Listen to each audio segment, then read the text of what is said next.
Hello my lovely students, socio point channel पर आप सभी का बहुत बहुत स्वागत है। उम्मीद करती हूँ कि आप सब बहुत अच्छे होंगे। बच्चों, हम लोग क्या कर रहे हैं, सेमेस्टर 4 का जितना भी सिलेबस है उसको कवर कर रहे हैं। उसके एमसीक्यूज़ है ना, आपके सिलेबस में 5 थिंकर्स हैं, तो उन सारे थिंकर्स के हम लोग एमसीक्यूज़ कवर कर रहे हैं। तो कुछ लोग बोलते हैं कि मैम इसका फ़र्स्ट पार्ट नहीं मिल रहा है, सेकंड पार्ट नहीं मिल रहा है इस वीडियो का।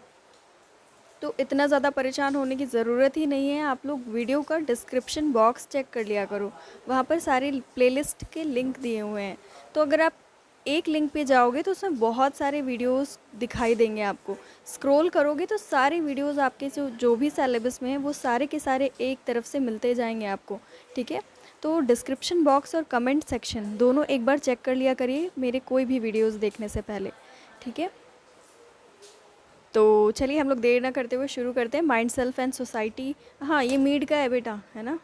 मीड से रिलेटेड एमसीक्यूज़ हैं। माइंड, सेल्फ एंड सोसाइटी बहुत फेमस बुक, एग्ज़ाम में आएगी। किसने लिखी है? हर्बर्ट मीड ने। इनका पूरा नाम है जॉर्ज हर्बर्ट मीड, ये एक अमेरिकन है। ठीक है, और मुझे बताओ माइंड, सेल्फ एंड सोसाइटी कब पब्लिश हुई? द नेक्स्ट क्वेश्चन है आपका, मीड द्वारा प्रस्तुत सिद्धांत निम्नलिखित में से कौन सा है? बहुत इंपॉर्टेंट, प्रतीकात्मक अंतःक्रियावाद, सिंबॉलिक इंटरैक्शनिज्म। ठीक है, सिंबॉलिक इंटरैक्शनिज्म किसने दिया है? मीड ने दिया है, ये भी बहुत इंपॉर्टेंट है। द नेक्स्ट क्वेश्चन है आपका, प्रतीकात्मक अंतःक्रियावाद के 3 प्रमुख आधार कौन से हैं? सिंबॉलिक इंटरैक्शनिज्म जो होता है ना, जो इन्होंने दिया है कॉन्सेप्ट, उसके 3 बेस क्या हैं, 3 बेसिस क्या हैं उसके? तो उसके 3 बेसिस जिसके बेस पे उन्होंने पूरी थ्योरी को डिस्क्राइब किया है वो हैं आपके माइंड, सिंबल एंड कम्युनिकेशन। ठीक है, मस्तिष्क, प्रतीक और संचार। द नेक्स्ट क्वेश्चन है आपका, मीड का जन्म किस सन में हुआ? तो आंसर है आपका 1863। नेक्स्ट क्वेश्चन है आपका अब इम्पॉर्टेंट, वैयक्तिक चेतना या जागरूकता जिनमें अर्थपूर्ण हाव भाव और चेष्टाओं का समावेश होता है, उसका संबंध किससे है? बुद्धि से, मस्तिष्क से, प्रतीक या इनमें से कोई नहीं? अच्छा, आपको थोड़ा सा क्वेश्चन समझा देती हूँ। एक बच्चे का डेवलपमेंट होता है शुरू से लेकर के एडल्टहुड तक, ये सब कुछ समझाते हैं हमें। तो जब वैयक्तिक चेतना के साथ वो अर्थपूर्ण हाव भाव करता है तो उसमें क्या डेवलप हो रहा होता है? तो ऑप्शन आपको समझा देती हूँ। ये जो बुद्धि है ना, माइंड और मस्तिष्क, ये दोनों एक ही चीज़ें हैं। ठीक है, ये दोनों अलग अलग चीज़ें नहीं हैं। इसके अलावा मन, इसी को ये मन भी कहते हैं। तो ठीक है, तो डिफरेंट चीज़ नहीं है। और इन्होंने जो वर्ड यूज़ किया है वो कौन सा है? माइंड या मस्तिष्क। ठीक है, प्रतीक भी दिया है इन्होंने, सिंबल भी दिया है। लेकिन जब हम चीज़ों के अर्थपूर्ण होने की बात करते हैं, जिसमें चेतना की बात करते हैं, हम जागरूकता की बात करते हैं, तो वो हमारे माइंड से रिलेटेड होता है या मस्तिष्क से रिलेटेड होती है हमारी चेतना। ठीक है, अब नेक्स्ट क्वेश्चन देखिए, थोड़ा समझने वाला है, आप कंफ्यूज हो सकते हो, इसलिए थोड़ा समझ लीजिएगा। हाव भाव समझना, समझने की बात हो रही है। उसको ग्रहण करना मतलब उसी को अडॉप्ट करना और उसी की तरह अपने आप को बनाना। फिर दोहराकर प्रतिक्रिया समझना। ठीक है, ये मस्तिष्क के विकास के ये 3 स्तर किसके द्वारा बताए गए हैं? मीड कहते हैं कि एक बच्चे का डेवलपमेंट होता है उसके माइंड का, तो ये सारी चीज़ों से गुज़रता है वो। ठीक है, तो ये मस्तिष्क का ही उसके उसके मस्तिष्क का ही विकास होता है वो। ठीक है, तो ये किसने दिया है? मीड ने दिया है। द नेक्स्ट क्वेश्चन है, स्व या आत्म के विकास का प्रमुख आधार क्या है? समाज, मस्तिष्क, प्रतीक या संचार? तो यहाँ पर स्व की बात हो रही है, मतलब मैं क्या हूँ, ये स्व के भाव को स्पष्ट करता है कि मैं क्या हूँ, ये इसका डेवलपमेंट होता है। ठीक है, और इसका विकास कैसे होता है? जब हम समाज में रह कर के अंतरक्रिया करते हैं, सोशल इंटरेक्शन करते हैं, मतलब लोगों से बातचीत करते हैं, तो और समाजीकरण की प्रक्रिया के दौरान, यानी कि सोशलाइजेशन की प्रोसेस के ड्यूरेशन में ये सारी चीज़ें होती हैं। तो इसको ही क्लियर करने के लिए मीड ने क्या कहा था कि जो माइंड है और सोसाइटी है वो एक दूसरे से रिलेटेड है, इंटर रिलेटेड है। और जो मस्तिष्क होता है वो समाज के निर्माण और विकास दोनों में बहुत ही ज़्यादा हेल्पफुल होता है। उसके बिना नहीं हो सकता सोसाइटी का डेवलपमेंट। ठीक है, तो आपको पता चल गया आंसर, माइंड। ठीक है, स्व या आत्म के विकास का प्रमुख आधार मस्तिष्क होता है और मस्तिष्क की वजह से ही सोसाइटी का डेवलपमेंट होता है। अब नेक्स्ट क्वेश्चन देखिए, किसी विशेष वस्तु या घटना या व्यवहार के विशेष अर्थ को स्पष्ट करने के लिए और उनके प्रति लोगों की प्रतिक्रिया को किसके द्वारा प्रदर्शित किया जा सकता है? प्रतीक, उत्तेजना, शिक्षा, बुद्धि।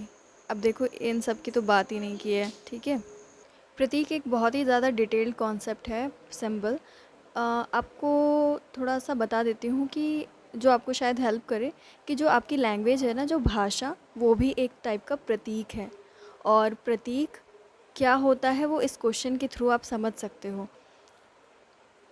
जैसे कि कोई भी घटना हुई है या कोई व्यवहार, उसको स्पष्ट करने के लिए और इसके अलावा उनके प्रति लोगों की प्रतिक्रिया को देने के लिए किसका यूज़ होता है? तो प्रतीक।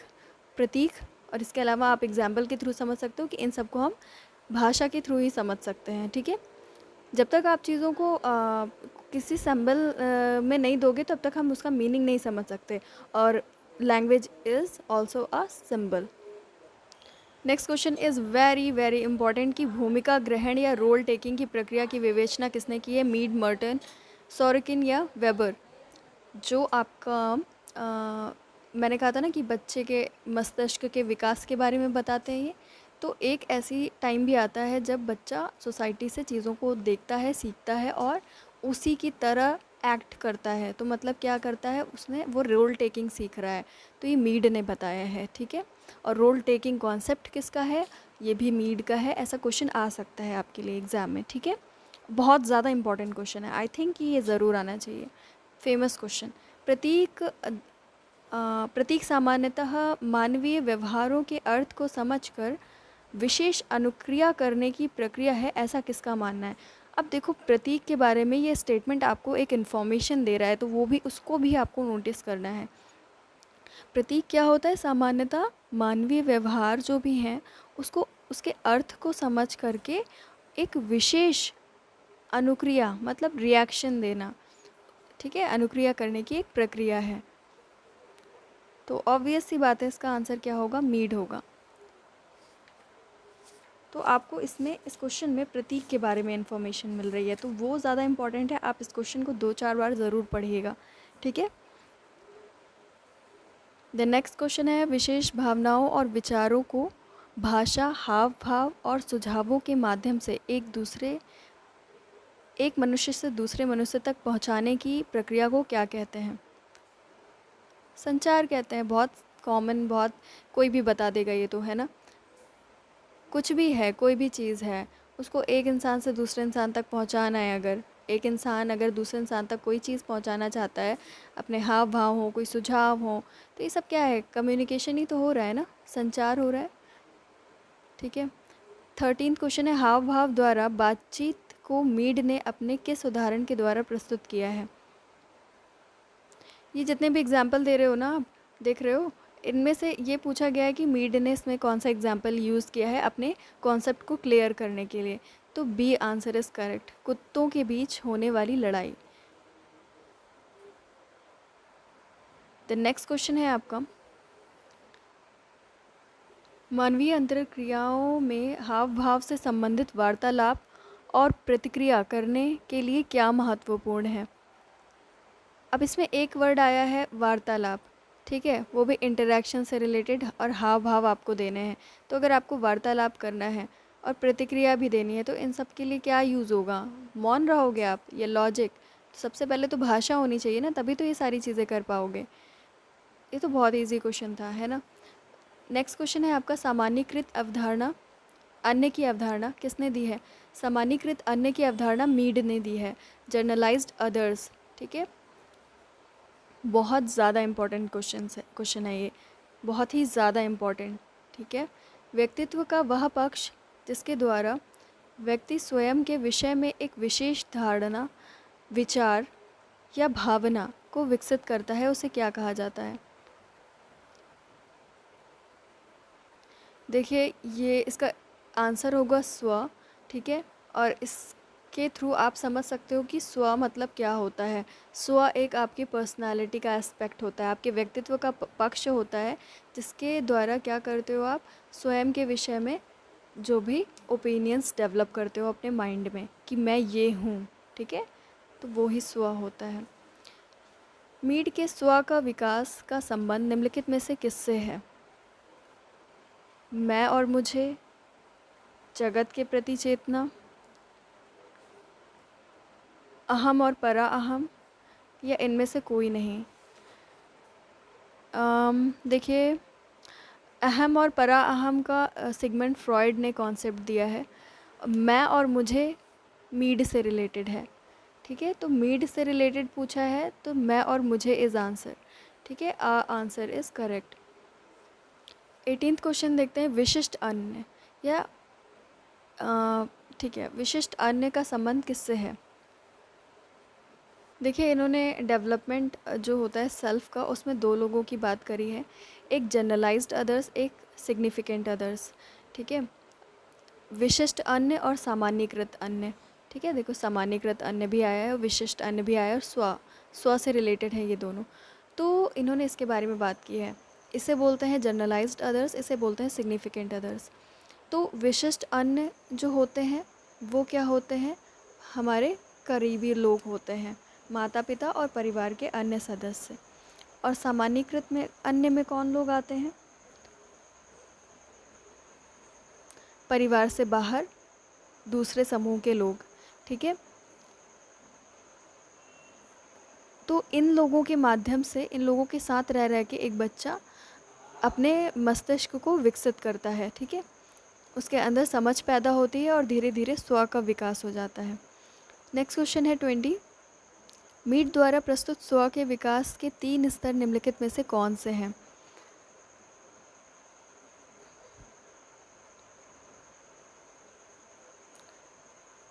धार्मिक स्तर, तात्विक स्तर और वैज्ञानिक स्तर, अनुकरण का स्तर, खेल का स्तर और क्रीड़ा स्तर, अहम, ईगो और सुपर ईगो। ये सिगमंड फ्रॉइड का है, ठीक है? और ब दोनों, तो ये दोनों तो गलत होंगे। और ये देखिए, बच्चा पहले क्या करता है, अपने मस्तिष्क का विकास करने के लिए अनुकरण का स्तर मतलब फॉलो करता है, उसके अंदर रहता है, देन खेल का स्तर, और उसके बाद क्रीड़ा स्तर, ठीक है? इसके थ्रू क्या होता है,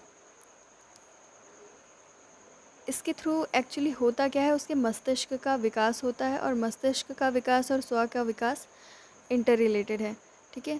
स्व का महत्वपूर्ण, तो आपसे सीधे ये भी पूछ सकता है कि मीड के द्वारा स्व के विकास के कितने स्तर बताए गए हैं, तो आपको सिर्फ इतना बताना होगा कि 3 स्तर बताए गए हैं, ठीक है? मीड के द्वारा प्रस्तुत स्व के विकास या सेल्फ के डेवलपमेंट में। सेल्फ का महत्वपूर्ण प्रकार निम्नलिखित में से कौन सा है? व्यक्तिगत पहचान, आत्मनियंत्रण तथा आत्मनिर्देशन, या संचार भी दिया हुआ है, या इनमें से सभी। तो स्व के फंक्शन की बात हो रही है कि सेल्फ का काम क्या होता है। सेल्फ ही सारे काम करता है। उसको ये भी पता होता है कि मैं क्या हूँ, कैसे हमें कम्युनिकेट करना है सोसाइटी में रह कर के, और कैसे अपने आप को कंट्रोल करना है, ठीक है? तो ये सारे होंगे, आंसर सही होंगे। मीट के द्वारा मीट के अनुसार समाज का भाग निम्नलिखित में से कौन सा है? व्यक्ति, समूह, संस्था, संपूर्ण समुदाय। तो मीट के हिसाब से समाज का भाग कौन सा है? देखिए, वो जिसकी बात करते हैं हम उसी के बारे में बात करेंगे, तो वो व्यक्ति की बात करते हैं, ठीक है? वो इंडिविजुअल पर फोकस करते हैं और व्यक्ति की ही बात करते हैं। तो option A is correct. Then 23 question is, Mead के चिंतन में क्रिया के कौन से दो रूपों को स्पष्ट किया गया है? ये आपको लर्न करना पड़ेगा। सामाजिक क्रिया और सामान्य क्रिया, इन दोनों की बात करते हैं मीड। ठीक है, ऑप्शन ए इज़ करेक्ट, ये लर्न कर लीजिए। द नेक्स्ट क्वेश्चन है, अनुकरण का स्तर मीड के अनुसार जीवन के किस वर्ष से शुरू होता है? अब सेल्फ के डेवलपमेंट में 3 स्टेजेस बताए ना उन्होंने, तो उसमें एक अनुकरण का स्तर भी था। तो वो एक बच्चा जब जन्म लेता है तो ये अनुकरण का स्तर उसके किस वर्ष से शुरू होता है? तो दूसरा वर्ष। ठीक है, सेकंड जब साल का हो जाता है, 2 साल का, तब से वो अनुकरण करना शुरू कर देता है। मतलब जैसे उसकी मदर उसको देख के स्माइल करती है तो वो भी स्माइल करता है, ब्लिंक करती है तो वो भी ब्लिंक करता है ना? सीखता है धीरे धीरे। शुरुआत 2 वर्ष से होना शुरू हो जाती है। सेकंड है, व्यक्ति द्वारा जब सामान्यीकृत लोगों के साथ अर्थपूर्ण ढंग से अंतःक्रिया करता है तब किसका विकास होता है? तब उसका विकास किस रूप में होता है? कहने का मतलब है, इस क्वेश्चन को समझिए थोड़ा सा। व्यक्ति जब सामान्यीकृत अन्य मतलब जनरलाइज्ड अदर्स कौन थे? थोड़ा सा डिस्टरबेंस है आप लोगों को वीडियोस क्रिएट करने में यहाँ।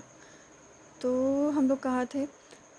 व्यक्ति द्वारा सामान्यीकृत अन्य, ठीक है। जनरलाइज्ड अदर्स की बात की थी ना। जनरलाइज्ड अदर्स कौन है? जो हमारे करीबी नहीं हैं। मतलब जब हम लोग बचपन में क्या करते हैं, साथ रहते हैं अपने करीबी लोगों के, परिवार के और क्रीड़ा समूह के। मतलब हमारे जो छोटे जब हम छोटे होते हैं तो हमारे फ्रेंड्स होते हैं जो आस पड़ोस, ये सारे लोग, तो ये सब हमारे सिग्निफिकेंट अदर्स होते हैं। बट जब जैसे जैसे हम लोग बड़े होते हैं तो हम लोग अपने ग्रुप से हट करके और लोगों से जुड़ते हैं। तो एक तरीके से एसोसिएशन से संबंधित है वो। मतलब जब हम किसी उद्देश्य को लेकर के जाते हैं किसी और से मिलने। फॉर एग्ज़ाम्पल, जैसे हमने कॉलेज में एडमिशन लिया, तो कॉलेज में एडमिशन लेने का हमारा एम था कि हम ग्रेजुएट हो जाएं, ठीक है। और बचपन में माता पिता और पड़ोस ये सब तो हमें मिल जाता है, हम कोई एम लेकर के नहीं चलते, और इन्हीं लोगों से हम शुरुआती दौर की चीज़ों को सीखते हैं, ठीक है।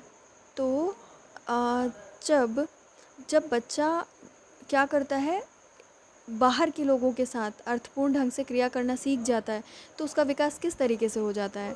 तो आपका आंसर है स्व के रूप में, ठीक है। Very very important question is 26th। मैं और मुझे के द्वारा स्व का निर्माण होता है, ऐसा किसका मानना है? तो आपको अच्छे से मालूम है कि मैं और मुझे का यूज़ कौन करता है? स्व के लिए मीड करते हैं और कोई नहीं करता, ठीक है। आई एंड मी। ये बच्चे बहुत ज़्यादा मुझे व्हाट्सएप पे मैसेज कर रहे हैं यही वाला क्वेश्चन। अरे एक बार बुक खोल करके देख लो, आपको पता चल जाएगा कि मैं और मुझे की बात किसने की है। आपके सिलेबस में 5 ही तो थिंकर्स हैं। छोटे छोटे से क्वेश्चंस पूछ रहे हो और ऊपर से वो सीरीज़ सॉल्व कर रहे हो, बेकार के क्वेश्चन सॉल्व कर रहे हो। आप अपनी बुक उठाओ ग्रेजुएशन की और उसमें इंपॉर्टेंट पॉइंट्स नोट कर डालो एक तरफ से। लेकिन अभी आप लोगों ने इतनी जल्दी तो आपको हो नहीं पाएगा, है ना। एग्ज़ाम तो बहुत ही ज़्यादा क्लोज़ है। तो आपको ये चीज़ करनी चाहिए थी शुरू से। एक एक चैप्टर्स के इंपॉर्टेंट पॉइंट्स नोट कर लेते, एमसीक्यूज़ ईज़िली सॉल्व हो जाते। लेकिन ये सारी चीज़ें बहुत बहुत ही ज़्यादा नॉर्मल सी हैं, क्योंकि ये सब कॉन्सेप्ट्स हैं, आपके टॉपिक्स हैं। ये सब सिर्फ़ और सिर्फ जो आपका मीड का चैप्टर है ना, उसमें जो मेन हेडिंग्स हैं उससे ये क्वेश्चंस हैं। सेल्फ है, कम्युनिकेशन, सिंबल, ये सब आपका मेन क्वेश्चंस हैं, ठीक है। मुझे की अवधारणा में निम्नलिखित में से किसका समावेश होता है? मुझे की बात हो रही है। आई सबसे पहले होता है, मुझे जब डेवलप हो जाता है आई, तब मुझे बन जाता है, ठीक है। आई का जब सोशलाइजेशन हो जाता है, वो सब कुछ सीख जाता है सोसाइटी में रह करके, तो वो मी बन जाता है। ओके, तो मुझे आराम से बता लेना क्या है। पॉज कर दो वीडियो और सोच लो, ऑप्शंस पढ़ लो, आराम से बता सकते हो क्या है। दूसरों का दृष्टिकोण और क्रिया, आंतरिक प्रवृत्तियाँ, स्वाभाविक व्यवहार, या इनमें से कोई नहीं। तो मुझे में किसका समावेश होता है? मुझे बनने में, मतलब सेल्फ के डेवलपमेंट में, मतलब मैं एडल्ट हूँ, अगर बच्चा नहीं हूँ, तो मेरे में किसका समावेश है? तो हमने, क्योंकि सिग्निफिकेंट अदर्स और जनरलाइज्ड अदर्स, सामान्यीकृत अन्य और हिंदी में और क्या कहते हैं, एक और था ना, तो विशिष्ट अन्य। तो इन सारे लोगों के साथ मिल कर के सारी चीज़ें सीखते हैं, तो इसमें इन्हीं लोगों का समावेश होता है। तो मतलब दूसरों का दृष्टिकोण और क्रिया को का हमारे अंदर समावेश होता है, ठीक है? हम उसी से सीख जाते हैं और उन्हीं के जैसे बिहेव करते हैं। मीड के बौद्धिक मित्र का नाम बताइए। Intellectual friend of Mead, John Dewey. Mead किस देश से संबंधित है, ये मुझे आप कमेंट में बताइए। Moments of thought in the 19th century book के लेखक कौन है? ये आपका 1936 में बुक पब्लिश हुई है, जो कि मीड की है। ओके बच्चों, all the best for you exams. और पेपर 2 के भी मैं आप लोगों को क्वेश्चंस प्रोवाइड कर रही हूँ, ठीक है, हिंदी में। लेकिन अभी मेरे पास टाइम नहीं है बिल्कुल भी इंग्लिश मीडियम के लिए, सॉरी।